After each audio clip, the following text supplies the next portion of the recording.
Chromosomes. Little strands of nucleic acids and proteins are the fundamental genetic instructions that tell us who we are at birth. Most people are born with 46 chromosomes, but each year in the United States, about 6,000 people are born with an extra chromosome, making them a person with Down syndrome. If you've ever encountered someone with Down syndrome, you know that they are some of the kindest, most joyful people you will ever meet. They truly have something extra. My name is Lisa Nichols, and I have spent the last 24 years as both the CEO of Technology Partners and as the mother to Allie. Allie has something extra in every sense of the word. I have been blessed to be by her side as she impacts everyone she meets. Through these two important roles as CEO and mother to Allie, I have witnessed countless life lessons that have fundamentally changed the way I look at the world. While you may not have an extra chromosome, every leader has something extra that defines who you are. Join me as I explore the something extra in leaders from all walks of life and discover how that difference in each of them has made a difference in their companies, their families, their communities, and in themselves.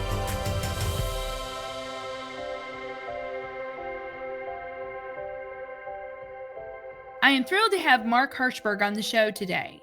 Mark is a seasoned CTO, professor, startup guru, and the author of the Career Toolkit, Essential Skills for Success That No One Taught You. So, Mark, I am so incredibly excited about this conversation today. I cannot wait to dig into this. I'm so glad that you and I connected. So thank you so much for making time to be on the show. Thank you for having me. It's my pleasure to be here today. Well, let's just dig right in. There's so much I want to talk about, but take us back to growing up for you. I grew up as a classic 80s nerd. I grew up loving chess and math and science and Dungeons and Dragons and all that fun stuff, which didn't make for the best of childhoods. I certainly suffered the way many of us did back in the 80s when you had those types of interests, but it was certainly a good foundation for learning and education and my future career. So pluses and minuses in that childhood. Sure. Tell me, what was it? Was it your dad? I mean, or was there somebody else in your life that got you interested? Why were you even interested in these things? I think it's somewhat innate. My parents were great, and my father, who's a physician, certainly encouraged the science. He used to wake up early on his Saturday mornings to drive me to science talks, for which I am always very appreciative. But, I look at my nephews, my brother's kids, I see the same thing. One of them, he just loved math from almost the day he was born, just like I did. So I think there's something innate in some of our family genes. Yeah. Okay. So you had this love. It's no surprise that you ended up going into this like for your education. You've got a BS in physics, a BS in electrical engineering and computer science, a master's in engineering and computer science, and you focused on cryptography and you got all that from MIT. I loved MIT. That was Mecca. That is when you are a nerd, that's where you want to go. And really just had a great time exploring lots of different areas of science and even non-science. I minored in political science, so I got very into some of the social sciences. Some of my favorite classes were history of science and technology, and deepening my understanding not only of pure science, but how science and engineering fits into our culture and how culture impacts our scientific development and vice versa. Oh, wow. I love that. So are you an avid reader? I am. This is my display bookcase, but I have 4 other bookcases full of books, hundreds of books I've read. Even my own book, I cite probably close to 20 different books that influenced parts of the book I wrote. I list on my website even more books I've read that influenced my own development. Reading is really instrumental in how I've developed my own professional skills and my life. I read a quote, once we're finished with universities, once the professors are finished with us, our best university is a great collection of books. Very true. And I think I grew up with my father had in his study a bookshelf with all these great books. And I remember just being so impressed by them. And when I grew up, I wanted to have a lot of books. I wanted to read this stuff and have all this knowledge. And I think that imprinted on me very young. Very good. So, I mean, you've had really an illustrious career too. Mark, I'm just going to read a few things here. You're a seasoned executive and cybersecurity expert who can bridge the divide between business and technology. You've started growth and fixed startup companies spanning 10 different verticals, as well as helping 2 Fortune 500 companies with their internal startup initiatives. Right now, I believe you're serving as a fractional CTO. So you've done so much in your career. When you graduated from MIT, what was your first job? My first job was actually research staff at MIT. I didn't have a clear plan when I graduated. I looked around. I said, okay, don't want to work for Wall Street. I don't want to work for big tech. Back then it was basically Microsoft, IBM. I don't want to do management consulting. So I kind of said, okay, I'm gonna stall for a year. I got a job as research staff. And then after that, I fell into doing a tech startup only because I eliminated all the other possibilities. This is before I started thinking about my career plan. I just said, well, I guess I'll do this. And thankfully, it turns out I love doing startups, but I didn't know it at the time. And so I wound up there and then realized it was such a good fit for me. Right. And you've done it a lot. Well, okay. So 20 years ago, though, you actually returned to MIT and you started a class there. And I think it's called Career Success Accelerator. And I really want to dig into, now you've authored a book. Why did you feel like you needed to go and start this Career Success Accelerator class at MIT? And I know you've also started classes at Harvard as well. When I first started interviewing 20 plus years ago, I found that when I would ask someone a technical question, how would you configure the server? How would you design the system? They'd give me the answer. Usually they got straight out of the book or the class. And go, okay, great. You know what you're doing here. But then I would ask a question, what are some of the team challenges in software? What makes someone a good leader? And I'd get these blank stares. And I realized, well, they were never taught that. I was never taught that either, but I had gone out with all these books that I had to learn and understand it. And I got lucky that way, but other people weren't learning it. And so I looked to develop these skills in the people I hired. I couldn't hire for it, so I had to build it. I had to develop it in my team. And after doing this for a year, I heard MIT was finding a similar challenge. MIT had been getting feedback that we're not producing leaders. We're producing technically very strong people. And in fact, we have a number of skills I talk about in the book and that we have in the class that come from feedback from corporate America. And they've given similar feedback to other universities. This is not MIT specific. This is not college student specific. These are the skills: leadership, negotiating, networking, communication, teamwork. These are the skills corporate America wants to see and they're not finding. So MIT happened to get a great grant from Desh Deshpande, who said, I want to fund a program that will help with these types of skills. He was very broad. He didn't say these specifically. And as MIT was putting it together, I heard about this and said, I've been developing some of this on my own. Can I be of any help? I'm happy to share what I've learned.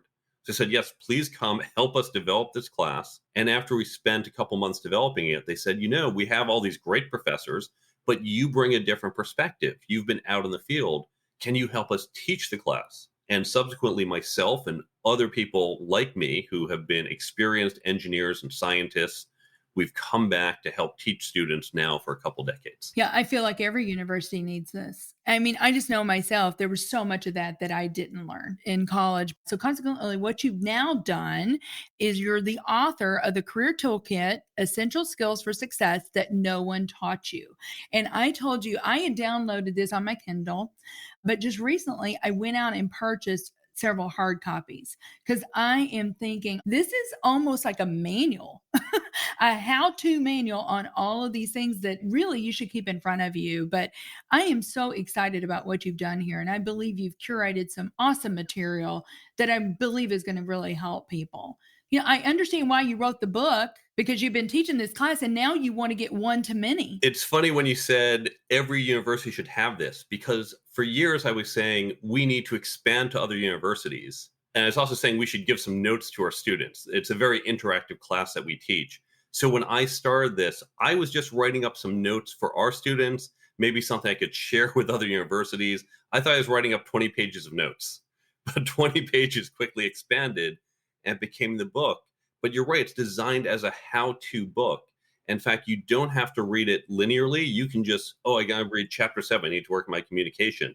Time to focus on my career plan. Back to chapter 1. So you can just pick up pieces of it because it was designed to be used as a manual, as you said. I know that you spend a lot of time in the book talking about career plans. And you say Dwight D. Eisenhower said, plans are worthless, but planning is everything. And so this is not a one and done thing either. But why do you believe people need a career plan? And how would even somebody go about starting to put a career plan together? Well, if you think about any of the projects you've done at work, when the manager says, okay, we're going to build this system over 6 months, would you ever say, okay, sounds good. Listen, I'm not going to plan. We're just going to wing it and I'll see you in 6 months and hopefully we deliver? Of course not, right? They're going to say, that's Right. nuts. You have a project plan. Right. Let's have a project plan, a budget. Now, we all know you're not going to follow that exactly. Things are going to go wrong. Things are going to change. You're going to get surprises, good and bad, and you adjust your plan. That Eisenhower quote is because too many people think, well, career plan, how can you know what you're doing in 20 years? You can't, but you can start planning and adjust as you go. The questions we have in the book, and they're free on the website as well, it begins with, what do you want out of life? What do you want in terms of your family? What do you want to do in terms of giving back to the community? It also has questions, what do you enjoy doing? How much money do you need? Because your job is part of your life. And if you think about your job without thinking about the rest of your life, you're not going to define it well. You really have to take that larger holistic view. So when you start with these questions, it helps guide you in the right direction. For some people, they say, I know this is my dream. This is where I want to be at 40. For other people, it's, I'm not sure. I'm thinking leaning this way. And both are acceptable. You just start heading down the path. The key point is that you need to regularly reflect at least once a year. For some people, it might be every few months. And you just kind of check in. How are you doing? Are your goals still what you want to do? Are you moving towards them? Are you developing the skills you need to get there? Right? Just like your project plan. How are we doing on these tasks? So that's how we want to approach our plans, just like any other project we might take on. Oh, I love that. I would have loved something like that, as a college student. And there's a couple things here that I kind of want to bring out. One of the things that you talk about in the book, it's almost like a decision tree. You put some examples out there, Mark. So you say, I had a BS in accounting. And then you say, okay, do you want to go the public route? Do you want to go the corporate route? Here's some offshoots of that and things that you can possibly think about doing. Yeah, I think you've got a decision tree for being a lawyer. You put these things out there. And I just think that that is so helpful because, what's that old quote in Alice in Wonderland? If you don't care where you're going, any place will get you there. Exactly. And unfortunately, so many people, they don't plan that way. And they just suddenly wake up one day and find this is where they are, but it's not where they want it to be. The key thing, a plan doesn't guarantee success, but not having one almost guarantees failure. So you want to create that plan and move towards it, and then just keep doing the course corrections, keep adjusting. And that's going to greatly increase the chances of your success. I love that. Well, we're going to take a quick break and we'll be right back with Mark Herschberg. Are you an IT executive with years of experience? Are you energized when you empower others? If I've piqued your interest thus far, you may be a great mentor for the TechLX program in St. Louis. TechLX prepares rising IT leaders to tackle today's challenges and prepare for tomorrow's demanding roles by pairing them with senior IT executives like yourself. Mentors receive coaching from technology partners and will be invited to all TechLX networking events featuring outstanding speakers of the IT industry. To apply, visit tpi.co/TLX. Welcome back, everyone. So, Mark, this book is over 300 pages. I mean, you cover every major topic that I can think of, but you talk a lot about leadership, and this is a leadership podcast. How do you define leadership? And then you talk about influential leadership versus positional. And I'd love for you to say how you look at those two things. Many people see leadership as positional. That is, your authority comes from your position. You can think of the military as the ultimate example, right? The officer says jump, the enlisted men say how high. You just have to do what they say. In today's world, that's no longer true. That might have been true in the 19th century, in the Industrial Revolution. The manager says, do this. These days, that doesn't hold true. And especially in technology, engineers who know they have many job options and engineers who need to respect their leader before they'll listen to him or her, you have to use influential leadership, not positional. You can't say, because I'm the boss. You have to influence, inspire, encourage, and explain what you're doing and why. So true leadership comes not because you say, I'm in charge. It comes because you have a vision for the future. And that vision could be some large, let's change the world, or could just be, let's get the project out on time.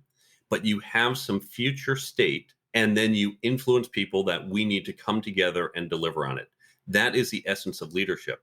And for many people, especially junior people, they unfortunately see leadership as, I become a leader once I get this title or role, and they hold off on their leadership development. For young people, start leading today. For those of us who are further in our careers, explain this to your junior people, because leadership's additive. If your whole team is leaders, that doesn't mean you're less of a leader. It means you now have more resources on your team by which to lead. Great point. Well, let me ask you this. You say in the book, you can practice leadership every day. How would somebody practice leadership every day? Here again, we have to recognize leadership is such a broad concept, and it is not simply, I am standing up and saying, you do this. Leadership is using all these other skills. A good leader knows how to negotiate. A good negotiator knows how to communicate. All these skills are additive and they come together. So as we practice and build these skills, we're building up our leadership ability. I love that. Well, that's a great segue. You talked about negotiation, but in the book, you claim that someone can make $30,000 with your advice. That's a pretty bold claim. How can someone do that by learning negotiation? So imagine you're 30 years old and you get a job offer. Job offer is for $100,000, and you've read a negotiation book. You've taken a course. You've learned some basic negotiation. So you go back and say, I'm going to negotiate this offer. And you negotiate for a salary of $101,000. That's it. That's not a huge lift. That's 1%. You don't have to be the world's greatest negotiator to do this. You get that 1% increase, and now you hold this job for 30 years. What just happened? You made $1,000 more for 30 years. That one tiny negotiation just earned you $30,000. But of course, you're not going to be in that job for 30 years. You're going to have other jobs, promotions, raises. You're going to get more than just $1,000. Learning to negotiate. Again, not to be the world's greatest negotiator, but just learning to be a little better at negotiating will add tens of thousands, probably hundreds of thousands of dollars to your career. And now negotiating happens to be the most obvious example, because we say, oh, I see how I just got literally more money. But if you learn to be a slightly better communicator, if you learn to be slightly more effective when dealing with your manager and your corporate culture, being a slightly better interviewer, networker, leader, any of these skills will have the same types of returns. It won't be a direct, here's $1,000 more, but you will be seen as a leader, seen as bringing success, and more opportunities will come your way that will translate into more success for you. Well, I do want to talk about one more thing because I think this is so important, especially if there's young people that are listening. There's a section there called job optimization, managing your manager. You need to understand that when you come into the job, there's several things that you need to do related to your manager. Can you just go through just a few of those? When we're trained in college, we're taught just to get the right answer. And what do you do with the answer? You put in the box on the bottom of the page and you get your check mark. And you're done. That's it. Just place the answer.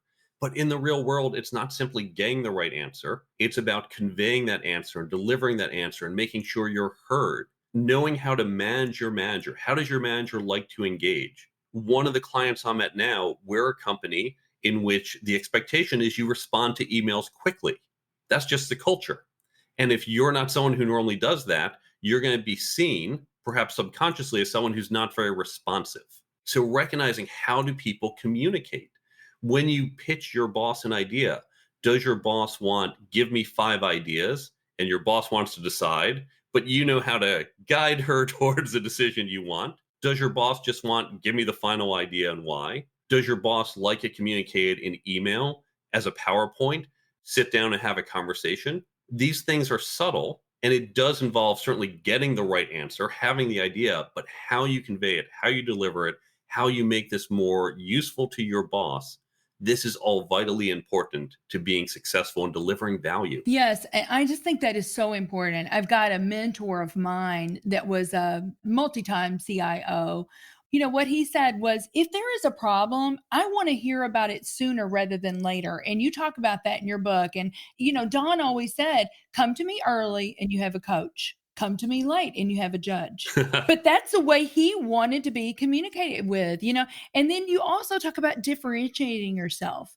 Even, if there is a challenge, doing your homework, before coming to your manager, because really making your manager successful, figuring out what's going to help them get to their desired state, and then they're going to continue to get promoted, and hopefully they'll remember you, and bring you along possibly. That's very much how it works in the real world, because a good manager knows he only got there because of the work people like you did, and he wants to bring you along so he keeps being successful. I just can't even tell the listeners how valuable this book is. So definitely I would highly recommend it. So Mark, I want to move on to another subject. I know you and I have talked about this. The reason that you wrote this book is because you want to help more people. You're very passionate about that.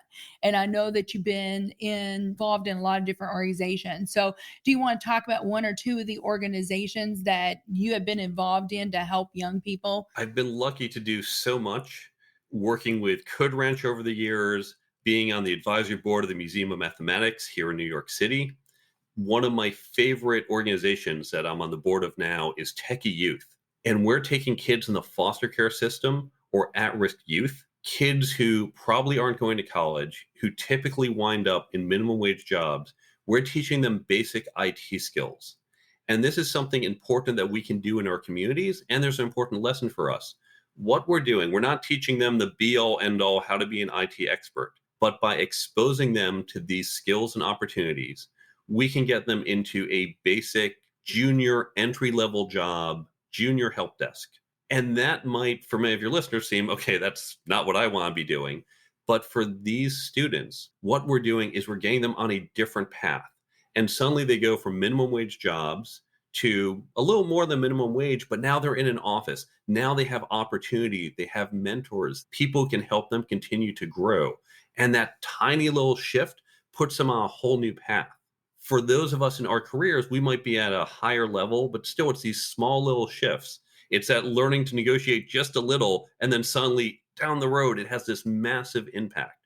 So we can all learn how small changes in our own lives or in what we do with our community can have a big impact in the long term. I love this because I told you, especially at-risk youth and kids in the foster system, my goodness, they need a hand up. They really do. And so I absolutely love what you're doing with Techie Youth. Something else, I just want to move into a little bit of more personal with Mark.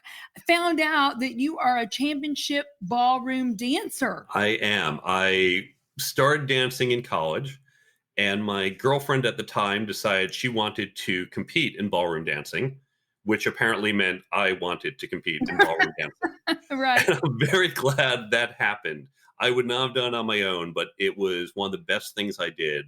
Throughout my 20s, I went all over the country. I competed at the national championships for 7 years, made a lot of friends, had a lot of fun. It even helped me professionally. That really helped my public speaking. Now, if you've seen dancing, of course, there's no speaking in dancing. But when you think about public speaking, what holds us back, it's our fear. It's the, is my fly unzipped? Am I going to say the wrong thing? Am I going to embarrass myself? When you go on the dance floor, well, sometimes you do embarrass yourself. You think, oh my God, that was such a horrible performance. And you are literally being judged. But when you do it over and over and you realize, you know what? That's okay. That's not a problem. No one's laughing at me. One thing I love in ballroom, if a couple ever falls down, when they get back up, the whole audience cheers. Everyone supports them. And it's such a great community. And that gave me confidence. So now when I go and do public speaking, yeah, no problem. Nothing can happen to me that's going to embarrass me. and that makes me a stronger speaker. Yeah, I love that. I've got a friend right now. Her name's Artie Sharma, and she is an EVP at MasterCard International. And during COVID, she said, my boys had always taken piano lessons, but I never had the chance. And so she's been learning piano, but you can learn from everything that you do. And so I think that that's really important to, if we have the eyes to see that. You can, and it's going to just help you see the world in a different way, gain new perspectives. It's also great for building our networks. When I go to conferences and job events, well, I hang out with a lot of other people in technology. But from ballroom dancing, yeah, there are technology people, but there are lawyers and accountants and doctors and people from all different backgrounds who I might not otherwise come across. So it's a great opportunity, whatever your hobby, to add in a lot of diversity into your network. Yeah. And you talk about networking a lot in your book and how important it is. And sometimes, we as technologists, sometimes, we're just getting the project done, but it's so important to have that network. I also know you're a cufflink guy. I am. You collect cufflinks. And I was noticing today, I'm like, does he have his cufflink on? And you sure do. Now, what inspired you to do that? The listeners might not be able to see. These are the Career Toolkit cufflinks that a friend got me. She got them custom made for me when the book came out as a gift. That's cool. Most of the cufflinks I get, I have over 400 pairs. And actually, I'll tell you how it started. My ex-girlfriend worked on Wall Street. I was consulting to NBC, and she had been telling me I need to dress better. I thought, I'm a tech guy. I'm like, I dress okay. I wear a clean shirt. And one day I said, it's really interesting. The directors, they seem to wear French cuffs 30% of the time. The VPs wear French cuffs about 60% of the time. The GMs about 90% of the time. She said, yes, this is what I'm telling you. People signal by how they dress. And they signal other ways as well. They talk about in the book, but dressing certainly one of them. So she got me a whole bunch of French cuff shirts and my first few cufflinks. And for the first year, I just had the standard, the knot, the square, boring stuff. But then I found the fun ones. So of these 400 pairs, I have fruits and vegetables and food. I have planes, trains, automobiles, comic book characters, countries of the world, hand grenades, just all sorts of interesting things. So do you display them like in a shadow box situation, or how do you? Yeah, have them out and they have to be organized because when you pick 400, it's hard. So I'll typically think about, what am I doing that day? Oh, am I wine tasting tonight? Okay, wine cufflinks. Or is it National Adopt a Cat Day? Okay, get the cat cufflink. Right. And my friends, my coworkers know about the cufflinks. And they will ask, like, okay, where are your cufflinks today? They like to see it. And so that also helps with my personal brand. Although I'll tell you the funny thing, when I was younger, I said I never want to be in any job where I have to dress up. Now, I work in tech startups. I don't have to. I choose to dress up like this. But sometimes when I'm going to an event at night, especially that's a hardcore tech event, I actually have to go and dress down, because if I show up wearing a French cuff shirt, they think, you're just some suit. You're some business guy. Yeah. You don't have the cred. You're not going to fit in. Right. Well, I love that. How fun, even to pass down. So, Mark, this is called Something Extra. I have to ask you, what do you believe is the something extra that every leader needs? You need to be able to view things from multiple perspectives. It's so easy for us to have our own standard perspective, and it's what we usually go to, and it's gotten us very far. But it's important to look at things from different angles and perspectives. Sometimes it's because we might miss something. It's important to understand whether it's customers or partners or just community, how they might perceive something, but also opens us up to other opportunities to prevent other problems when we look at things through a different lens. So as leaders, we always have to step back and say, I think I have the answer, but let me just look at it differently and see if that answer still makes sense. So wise. So, Mark, I would love for you to talk to the audience or the listeners about your book. Where can they find it? And then I know you have a lot of free tools that you're offering to people as well. Again, you're just wanting to help people. And I just absolutely love that about you. You can go to the website, thecareertoolkitbook.com. From there, you can get in touch with me. You can learn more about the book, including where to buy, Amazon, Barnes & Noble, even your local bookstores. There is also a free app you can download, because when you read a book like this, as you noted, you don't just read it once and forget it. Unfortunately, we do, because then we go on to the next book. So the app, it's like a daily affirmation, except the content comes from the book. So after you read the book, it reinforces. You don't even open the app. It just pops up each day. So, oh, right, that was a good networking tip. That's important about negotiations. Or right before you go into an event, if you're going into a negotiation, you're not carrying my book with you. Open the app, swipe through it, get a crash course, a refresher on what you learned in the book. So that's all free in the Apple and Android stores, but it's linked from the website. The other thing on there, on the resources page, I link other books, other websites, other tools you can use. One of the most helpful is when you want to learn these types of skills. It's not like when we learn technology where I just say, okay, I have to learn the commands. I have to learn how this works. That's knowledge transfer. Here, the best way to learn is to have a discussion with other people. And it's learning, okay, how would you communicate? How would you lead in this situation? Oh, I never would have thought of that. And so what you want to do is download this guide to how to create this type of learning group in your organization. Might be your company, might be your community, might be setting up a local meetup group. It's a free download. Now, yes, you can use the book, and I break down, here's how to divide up the book to use it. I don't want this to be seen as a ploy for the book. You can use any one of the other great books I list, any other books you like. You can use wonderful podcasts like this one after hearing these episodes. Have that discussion with your local peer learning group. Discuss what you learned here, and it's going to make you so much stronger and more effective. That and everything else you can find on the website, thecareertoolkitbook.com. I could not agree more with you. I think the peer learning, the reinforcement, people have to have drilling, right? You have to see it many times to get it into your DNA. So Mark, this has been so much fun for me. I just so appreciate, I've loved this interview. You're a growth mindset person, and so am I. So thank you so much for coming on the show and sharing your wisdom with our listeners. Thank you for having me, and thank you to your listeners for giving me your time. Thank you for listening to today's show. Something Extra with Lisa Nichols is a Technology Partners production. Copyright Technology Partners, Inc., 2019. For show notes or to reach Lisa, visit tpi.co/podcast. Don't forget to leave a review on Apple Podcasts, Google Play, or wherever you listen.